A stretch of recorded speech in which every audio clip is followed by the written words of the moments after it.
Hi everyone. This is a follow-up to the introduction to memetics presentation that I delivered last class. Today I'm going to tell you about how memes influence our language and culture. So each group needs to identify a team leader right now so that that person can make a copy of the corresponding activity organizer. So you can either type this address into your web browser, or you can use the link that's below and make a copy of that. And then go ahead and share it with everybody in your team so that you can all work on it together. I'm going to ask you to pause the video a few times so that you can discuss what you're learning with your teammates. So go ahead and pause the video now and make sure everybody has access to that file.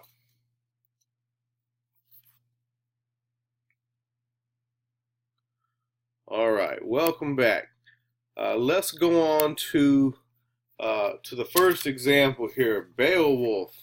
Beowulf is the oldest poem written in English. It was actually written in Old English, which is what we call the earliest version of English that we have a record of. It was passed down orally, so you can imagine how much mutation must have happened over the centuries. You know, this is a story about Viking warrior type people. Lots of fighting going on, and they would kind of sing the song or tell the song over and over, and people would just copy it and imitate it, and it spread memetically. And so what the story was originally, I'm sure, has changed drastically. We know that monks wrote it down at some point, probably around 1100 AD, somewhere in there. The story dates back to 700 AD, though, when historians have decided they probably first started telling the story. But it's actually set around 200 years earlier than that, in about 500 AD. And the cultural zeitgeist of their time was vastly different from our own. And the word zeitgeist just means the spirit of the time. And so the story, this poem, depicts a culture that values fighting and being a warrior and drinking. You know, they drank mead, which is similar to beer, and they battled monsters and stuff in the stories. In the poem, Beowulf actually fights three different monsters. It's pretty interesting. If you ever have time to read it, if you're interested, let me know. I got copies of it. Be happy to let you read that one. Um, but Beowulf is also an example of how the religious culture evolves over time as well. At the time that Beowulf began being told, the people were mostly pagans, and they worshipped nature, and they believed that natural objects had spirits that lived in them, and that was called animism.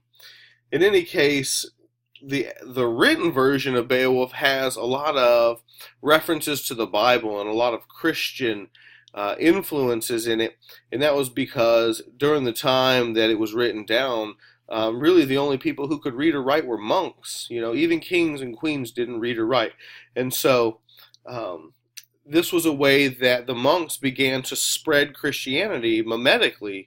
They write it down, and then you can copy the ideas and things when you're reading it.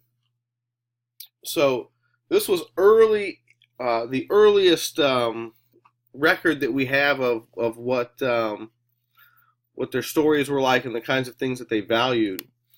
And then we're going to take a break right here so that you can see an example of Old English. I want you to see and hear what it's like. So on that activity organizer, there's a link so that you can watch a short clip of this guy named Benjamin Bagby. He's performing the opening lines of Beowulf in the Old English. So after you listen to that, work with your team to respond to the prompt on that organizer. And when you come back, I'll explain the next step in our language's evolution. All right, welcome back. So Old English slowly evolved into what we call Middle English. And that happened around the end of the 14th century. And that just means the 1300s for those of you who get confused by that sort of thing. So we have a story called Sir Gawain and the Green Knight, and some people pronounce it Sir Gawain. Okay, you're not going to hurt my feelings pronouncing it however you want to. All right, but Sir Gawain and the Green Knight was written in Middle English, but it was in a dialect of Middle English that wasn't where our modern English came from. You see, when people live in different areas and they don't necessarily get together with one another very often, then the language begins to take on its own kind of variations. And so the Middle English that Sir Gawain and the Green Knight is written in was different than even the Middle English of the London area, which is where our English comes from today. And so the culture that is depicted in Sir Gawain and the Green Knight is a departure from the culture depicted in Beowulf. Instead of these epic battles with monsters and things like that, the story really focuses more on the court, like the culture of the court, meaning it kind of showed how to behave if you were invited to visit the king or the queen. It was how to behave there at the king's court. And it also talks about the culture of the knights, so specifically the Knights of the Round Table. Sir Gawain is King Arthur's cousin, if I'm not mistaken, according to the story. And there are also Christian morals reflected in the Knights' Code of Chivalry, and that's coming a long way from the stories of Beowulf basically just hacking and slashing up monsters and tearing them limb from limb. You can see how Christianity is taking more of a hold of the people in this time. All right, so thinking about these Knights of the Round Table and their code of chivalry, I want you to take another break, and this time I want you to look up with your group what the Knights' Code of Chivalry was and what are those specific codes, okay? And then think about how those codes have been passed through centuries by memetic replication and mutation by exploring the question, how are the codes represented today? So go ahead and take a break and answer those questions with your team.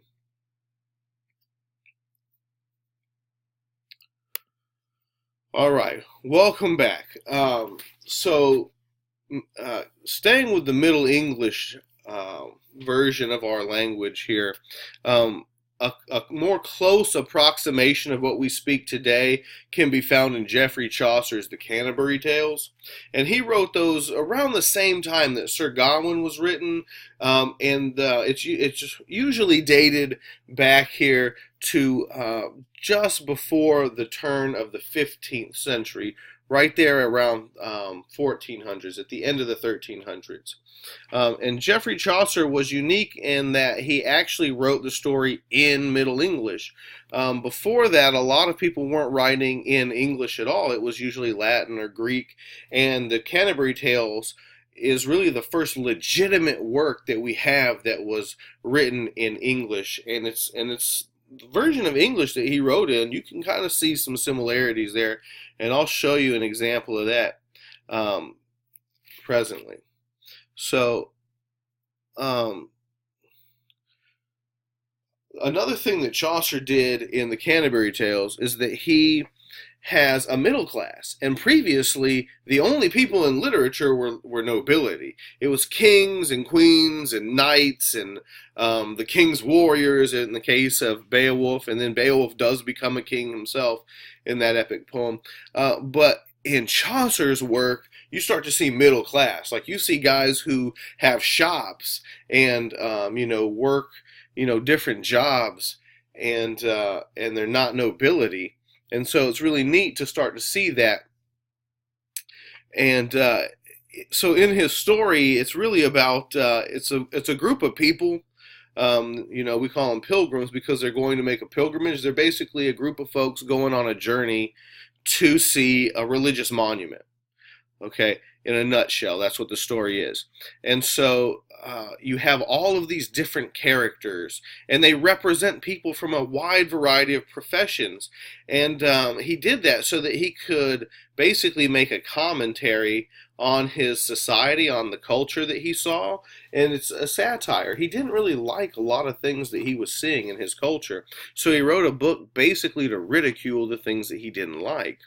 Um, and so Christianity is still the prevailing religion, but Chaucer sees a lot of corruption in how people are using the religion to exploit other people. You know, at this time you have these charlatans, these guys who are supposed to be members of the church, and they're selling relics. You know, so they'll have these little trinkets. You know, let's say they have some little chicken bones, and they go to some poor old person who is ignorant, they don't know anything, and they tell this person, oh, this is the finger bone of, you know, Saint whoever, and this person believes him, and then the person from the church will say something like, oh yeah, if you buy this, you know, for, you know, $50, then your sins will be absolved and you'll get to heaven, and there, you know, no questions asked. It's kind of a get out of jail free card. People believe that kind of stuff, and they would buy silly little junk thinking that their souls were going to be forever saved. And a lot of people made a lot of money, you know, because of that. And that kind of stuff still happens today, believe it or not. So, in any case, the story really was Chaucer's way of pointing that out so that people could have a conversation about it, and he could maybe start changing some of that hypocrisy that he saw in his culture. So, check this out. This is how Middle English sounds. So you can see on the left, this is Middle English, and it, you know, if you're just eyeballing it, it doesn't really look like English, but it doesn't really look like it's not English. So if you remember the way that Old English sounded from the Benjamin Bagby video, then this is not going to be that. It's not going to be that foreign to you. So this is how it sounds. I'm going to do my best to read this Middle English over here. One that April with his sure suit, the dracht of March hath pierced to the root, and bath every vein and switch liquor, of which virtue engendered is the floor. One Zephyrus eke with his sweaty breath, inspired hath in every holt and heath, tender Cropus and the young sun, hath in the ram his half coursey run, and small fowlets make on melody, that slepen all the night with open ye. So pricketh them nature and her courageous, the longing folk to go on pilgrimages, and palmers for to second strange strondis, to fern a harvest, coth in sundry Londis, and specially from every shire's ende, of England to Canterbury they wende. Alright, that is fun to read. So that's how Middle English sounds. You can see on the right that it's not completely different. You know, some of this, you know, ram, look at that, ram. Half course. It's not completely different. If you practice, you can understand what's going on in a lot of the Middle English. So let's move on to how the language evolved into American culture. So in America, we have our own national dialect of English, even though it's similar to our British friends, because that's where our language derives. But in America, stories of the frontier and cowboys and Indians begin to shape our identity. The Western movie was widely influential in creating and reflecting our cultural values. These movies are a way of defining what it means to be an American. They show us as brave, resourceful, pioneering, and tough. We learn about justice, integrity, and making something out of ourselves even if we were born with nothing. We start to see the church as ineffective at protecting the innocent in a lot of these films. And there's themes of outlaw justice and civilization versus the wilderness, and the idea of noble savages become commonplace. And our culture was really reflected in the Western. It defined who we were and how we became that way in this rugged, tough frontier area.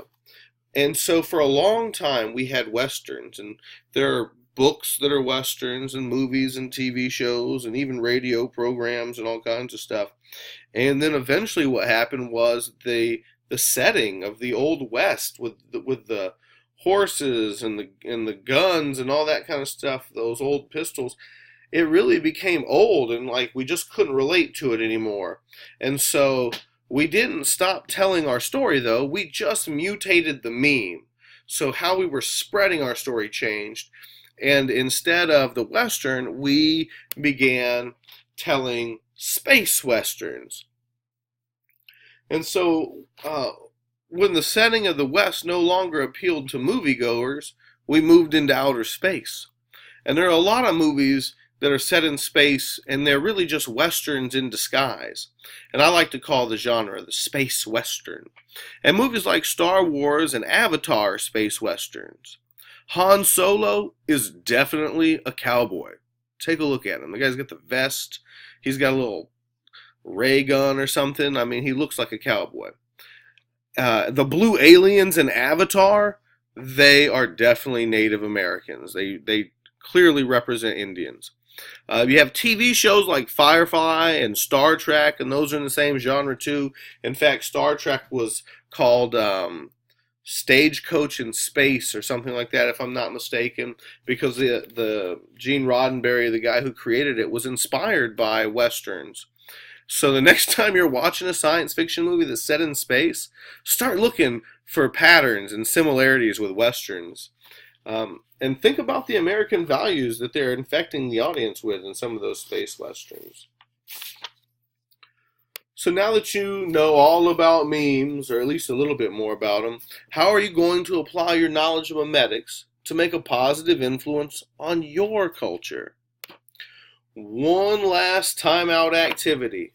Go ahead, you can end the video and go ahead and do that last activity. Think about which memes dominate your culture. That can be the culture of the school. I definitely want you thinking about that, but you can expand that to teen culture or the culture in the community where you live. All right, and then I want you to think about negative memes that are present on our school campus, because we're going to start to think about ways we can influence those and make things better. Okay, thanks for watching, everybody. Peace out.